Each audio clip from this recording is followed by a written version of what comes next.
সমগ্র শিক্ষায় খুশির খবর এবং পার্শ্ব শিক্ষকদের জন্য উপহার। পার্শ্ব শিক্ষকদের বেতন কাঠামো হতে চলেছে বলেই খবর রয়েছে সূত্র মারফত।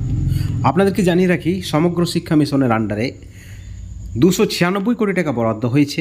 সেখানে একদিকে পার্শ্ব শিক্ষকদের যেমন ভাতাবৃত্তি হবে, স্কুলের পরিকাঠামো থেকে শুরু করে বিভিন্ন খাতে সমগ্র শিক্ষা মিশনের এই টাকা কিন্তু খরচ হবে।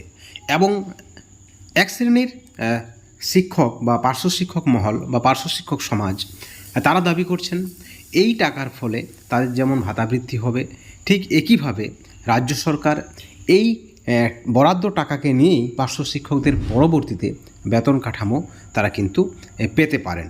বন্ধুরা, আপনারা সকলেই জানেন যে বিজেপি সরকার, শুভেন্দু অধিকারীর সরকার পার্শ্ব শিক্ষকদের নিয়ে পজিটিভ একটা থিঙ্কিং রেখেছেন। পার্শ্ব শিক্ষকদের কথা বারবার তুলে ধরছেন, পার্শ্ব শিক্ষকদের বন্ধু সম্বোধন করছেন।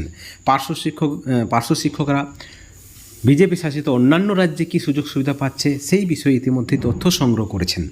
এবং পার্শ্ব শিক্ষকদের ট্রান্সফার থেকে শুরু করে সিসিএল থেকে শুরু করে বিভিন্ন দাবি পূরণের আশ্বাস কিন্তু ইতিমধ্যেই দিয়েছেন শুভেন্দু অধিকারীর সরকার। অর্থাৎ এক কথাই বলতে পারেন, শুধু পার্শ্ব শিক্ষক নয়, সমগ্র শিক্ষা মিশনের আন্ডারে যে সকল কর্মীরা রয়েছেন তাদের প্রত্যেকের জন্য ভালো খবর সুদিন আসতে চলেছে, এমনটাই কিন্তু খবর রয়েছে বিজেপি সরকার সূত্রে।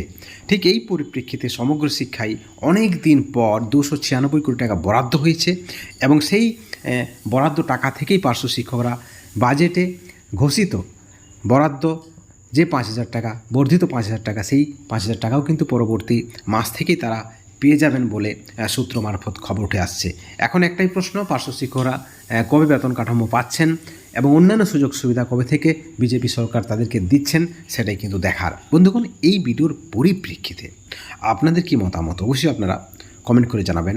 ভালো থাকবেন, সুস্থ থাকবেন।